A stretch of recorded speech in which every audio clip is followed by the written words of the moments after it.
જય હિન્દ મિત્રો, ધ્યેય કમ્પ્લીટમાં તમારું સ્વાગત છે। તો મિત્રો આજથી આપણે કે જે મિત્રો જીએસઆરટીસીમાં કંડક્ટર અને ડ્રાઈવરની એક્ઝામની તૈયારી કરી રહ્યા છે એવા મિત્રો માટે મિત્રો ખાસ આજથી આપણે રોડ સેફ્ટીના વનલાઇનર પ્રશ્નોની શરૂઆત કરવા જઈ રહ્યા છીએ। મિત્રો આપણી એક્ઝામમાં આ રોડ સેફ્ટીના 10 જેટલા પ્રશ્નો પૂછાવાના છે અને મિત્રો આ 10 પ્રશ્નો આપણા માટે ખૂબ જ મહત્વના છે। મિત્રો આજે આપણે ભાગ 1 જોવાના છીએ અને મિત્રો આ ભાગ 1માં આપણે પરીક્ષાલક્ષી 25 જેટલા વનલાઇનર પ્રશ્નો જોવાના છીએ। તો ચાલો મિત્રો હવે વધારે સમય ન બગાડતા પ્રશ્નોની શરૂઆત કરીએ છીએ। પણ એ પહેલાં મિત્રો જો હજી સુધી તમે આપણી ચેનલને સબસ્ક્રાઈબ નથી કરી તો ચેનલને અત્યારે જ સબસ્ક્રાઈબ કરી દો અને આ વિડીયોને તમારા દરેક મિત્રોને શેર કરી દો। તો ચાલો મિત્રો હવે આગળ વધીએ અને પ્રશ્નોની શરૂઆત કરીએ। તો મિત્રો પ્રશ્ન પહેલો છે, વાહન ચલાવતી વખતે કયો દસ્તાવેજ હંમેશા સાથે રાખવો ફરજિયાત છે? તો મિત્રો એ છે ડ્રાઇવિંગ લાયસન્સ। પ્રશ્ન બીજો જોઈએ, ડ્રાઇવિંગ લાયસન્સ મેળવવા માટે લઘુત્તમ ઉંમર એટલે કે ઓછામાં ઓછી ઉંમર કેટલી હોવી જોઈએ? તો મિત્રો એ હોવી જોઈએ 18 વર્ષ। મિત્રો કોઈ પણ વ્યક્તિને જો ડ્રાઇવિંગ લાયસન્સ મેળવવું છે તો એના માટે એની ઉંમર જે છે એ 18 વર્ષ પૂર્ણ થયેલી હોવી જોઈએ। પ્રશ્ન ત્રીજો જોઈએ, રસ્તા પર સ્ટોપ સાઇનનો આકાર કેવો હોય છે? તો મિત્રો એ હોય છે અષ્ટકોણ। મિત્રો અહીંયા તમને એનો સિમ્બોલ આપેલો છે અને મિત્રો એના સિમ્બોલમાં જો આપણે એની બાજુઓની વાત કરીએ તો મિત્રો એની બાજુઓ કેટલી છે? તો કે 8 બાજુઓ છે મિત્રો। મિત્રો આગળ વધીએ, પ્રશ્ન ચોથો જોઈએ, જ્યારે કોઈ વાહન વળાંક પર હોય ત્યારે સ્પીડમાં શું કરવું જોઈએ? તો મિત્રો સ્પીડમાં ઘટાડો કરવો જોઈએ। પ્રશ્ન પાંચમો જોઈએ, રસ્તા પર દોરેલી તૂટક સફેદ લાઈન શું સૂચવે છે? તો મિત્રો જો સલામત હોય તો લેન બદલી શકાય અથવા તો ઓવરટેક કરી શકાય। મિત્રો ઇમેજમાં તમે જોઈ શકો છો કે સફેદ પટ્ટા આપેલા છે અને મિત્રો બે સફેદ પટ્ટાની વચ્ચે થોડીક જગ્યા પણ આપેલી છે। તો મિત્રો આપણે આ જ તૂટક લાઈનની વાત કરી રહ્યા છીએ। મિત્રો આપણે આવા રસ્તા ઉપરથી પસાર થઈ રહ્યા છીએ તો મિત્રો આપણે કોઈની ઓવરટેક કરવી છે મિત્રો તો ખાસ ધ્યાન રાખવું પડે મિત્રો કે પાછળ કંઈ વાહન તો નથી આવતું ને મિત્રો, એ જોવું પડે મિત્રો। ત્યાર પછી આપણે લેન બદલવો હોય તો પણ બદલી શકીએ અને ઓવરટેક પણ કરી શકીએ। પણ ક્યારે પાછળ જોવાનું મિત્રો, પહેલાં આપણા વાહનમાં અરીસો હોય એ અરીસામાં મિત્રો આપણે જોઈ લઈએ એટલે ખબર પડી જાય કે પાછળ કંઈ આવે છે કે નથી આવતું। જો મિત્રો આવતું હોય પાછળ અને નજીક જ હોય તો મિત્રો પહેલાં એને જવા દેવું, ત્યાર પછી આપણે કોઈને ઓવરટેક કરવાના। ઓકે, ચાલો આગળ વધીએ। પ્રશ્ન છઠ્ઠો જોઈએ, કયા વાહનોને રસ્તા પર પ્રથમ અગ્રતા આપવી જોઈએ? તો મિત્રો એ વાહન છે એમ્બ્યુલન્સ અને ફાયર બ્રિગેડ। પ્રશ્ન સાતમો જોઈએ, હોસ્પિટલ અથવા કોર્ટની નજીક કયું હોર્ન વગાડવાની મનાઈ હોય છે? તો મિત્રો ત્યાં સાયલેન્સ ઝોન હોય છે। મિત્રો ત્યાં કોઈ પણ પ્રકારના હોર્ન વગાડવાની છૂટ હોતી નથી। કોઈ પણ પ્રકારનું હોર્ન ત્યાં મિત્રો આપણે વગાડી શકીએ નહીં। આગળ વધીએ મિત્રો, પ્રશ્ન આઠમો જોઈએ, પાછળથી આવતા વાહનોને જોવા માટે કયા અરીસાનો ઉપયોગ કરવામાં આવે છે? તો મિત્રો એ અરીસો છે બહિર્ગોળ અરીસો। પ્રશ્ન નવમો જોઈએ, ટ્રાફિક સિગ્નલમાં પીળી લાઇટ શું સૂચવે છે? તો કે થોભવા માટે તૈયાર થવો એટલે કે ઊભા રહેવા માટે તૈયાર થવો અથવા તો સાવચેતીપૂર્વક આગળ વધો એટલે કે ભાઈ તમે કાળજીપૂર્વક આગળ વધો। પ્રશ્ન 10મો જોઈએ, ઝેબ્રા ક્રોસિંગ શેના માટે હોય છે? તો મિત્રો આ ઝેબ્રા ક્રોસિંગ જે છે એ પદયાત્રીઓને રસ્તો ઓળંગવા માટે હોય છે। એટલે કે જે વ્યક્તિ ચાલીને જઈ રહ્યા છે એને રસ્તો ઓળંગવો છે તો મિત્રો આ ઝેબ્રા ક્રોસિંગ એના માટે હોય છે। પ્રશ્ન 11મો જોઈએ, રાત્રિ દરમિયાન જ્યારે સામેથી બીજું વાહન આવતું હોય ત્યારે હેડલાઇટ કઈ સ્થિતિમાં રાખવી જોઈએ? તો મિત્રો એ રાખવી જોઈએ લો બીમ પર। પ્રશ્ન 12મો જોઈએ, ઘાયલ વ્યક્તિને હોસ્પિટલ પહોંચાડનાર મદદગાર વ્યક્તિને કાયદાકીય રક્ષણ આપતો નિયમ કયો છે? તો મિત્રો એ છે ગુડ સમરિટન લો. મિત્રો આગળ વધીએ અને પ્રશ્ન 13મો જોઈએ. ડ્રાઇવિંગ લાયસન્સની મુદત કેટલા સમયની હોય છે? મિત્રો અહીંયા પ્રિન્ટ મિસ્ટેક છે. મિત્રો ડ્રાઇવિંગની જગ્યાએ આવે છે લર્નિંગ લાયસન્સની મુદત કેટલા સમયની હોય છે? તો મિત્રો એ હોય છે 6 મહિના. મિત્રો આપણને લર્નિંગ લાયસન્સ મળ્યા પછી મિત્રો આપણે આપણું ઓરિજિનલ લાયસન્સ 6 મહિનાની અંદર મેળવી લેવાનું હોય છે. ઓકે, ચાલો આગળ વધીએ. પ્રશ્ન 4થો જોઈએ. મિત્રો 14મો પ્રશ્ન જોઈએ.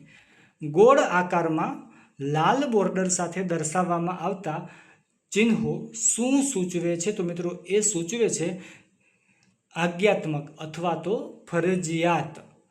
નિયમોનું પાલન કરવું જ પડે. મિત્રો આપણે કોઈ હાઈવે ઉપરથી પસાર થઈ રહ્યા છીએ અને મિત્રો જો આવો સિમ્બોલ આપણને જોવા મળી જાય તો મિત્રો આ સિમ્બોલનો આપણે મતલબ શું સમજવાનો કે મિત્રો અહીંયા નિયમોનું પાલન કરવું જ પડે.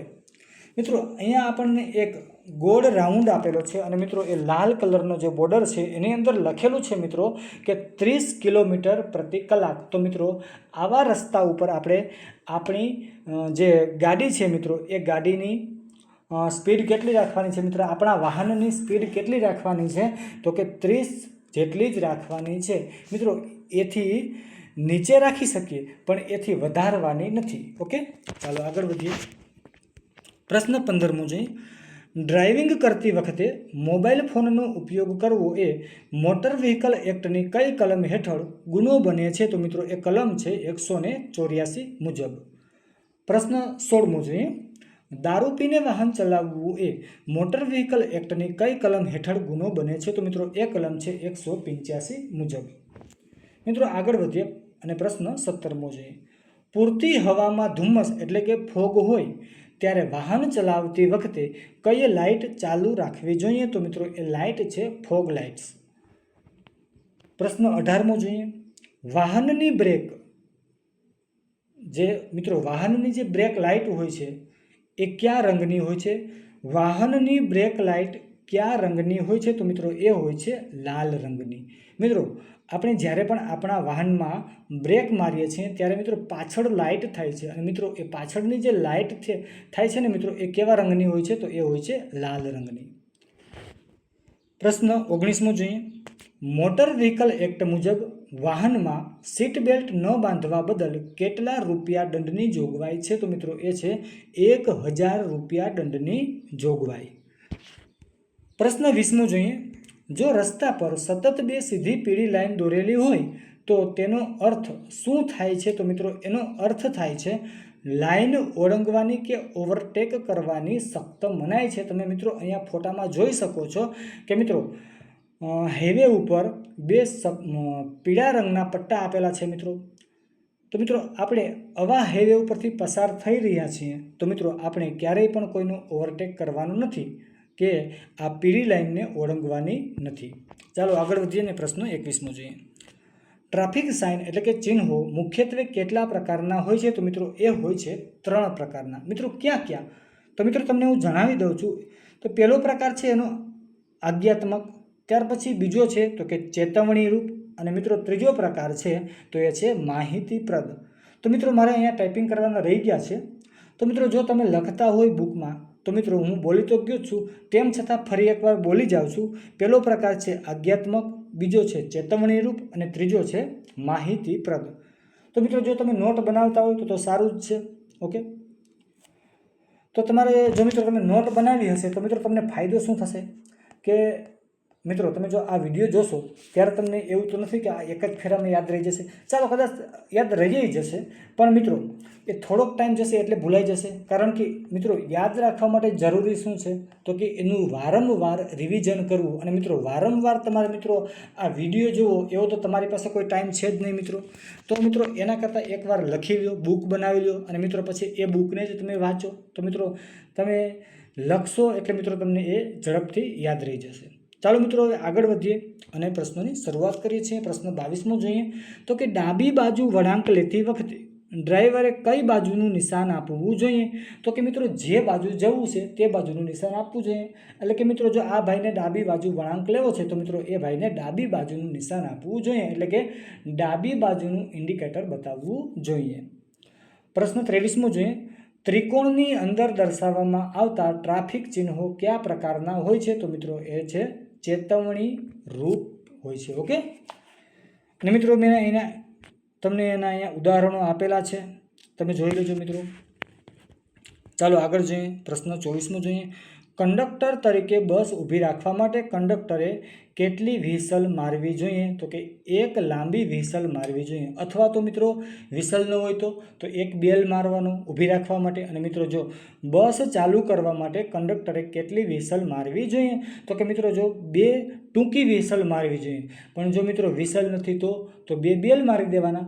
ઓકે, તો ક્યારે? તો કે બસને જ્યારે ચાલુ કરવી છે, ટૂંકમાં હંકારવી છે, ત્યારે 2 બેલ મારવાના. અને મિત્રો બસને ઊભી રાખવી છે તો 1 બેલ મારવાનું. મિત્રો એ તો આપણને ખબર જ છે કે આપણે પણ બસમાં મુસાફરી કરીએ જ છીએ મિત્રો, કે જ્યારે પણ બસ ઊભી રાખવાની થાય છે ત્યારે કંડક્ટર જે છે એ 1 બેલ મારે છે, અને બસ જ્યારે ઉપાડવાની થાય છે ત્યારે કેટલા બેલ મારે છે? તો કે એ 2 બેલ મારે છે. ઓકે, તો મિત્રો આ હતા રોડ સેફ્ટીના વન લાઇનર પરીક્ષાલક્ષી 25 જેટલા પ્રશ્નો. મિત્રો આપણે રોજે રોજ પરીક્ષાલક્ષી 25 પ્રશ્નો જોવાના છીએ.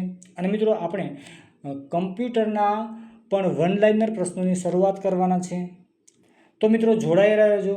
અને મિત્રો આ વિડીયો તમને સારો લાગ્યો હોય તો વિડીયોને લાઇક કરી દેજો, શેર કરી દેજો અને કોમેન્ટ કરી દેજો. અને મિત્રો જો હજી સુધી તમે આપણી ચેનલને સબસ્ક્રાઈબ નથી કરી તો ચેનલને સબસ્ક્રાઈબ પણ કરી દેજો. ઓકે, તો મિત્રો અત્યારે અહીંયા લગી રાખીએ છીએ. ફરી મળશું નવા વિડીયોમાં. તો જય હિન્દ, જય ભારત, થેન્ક યુ.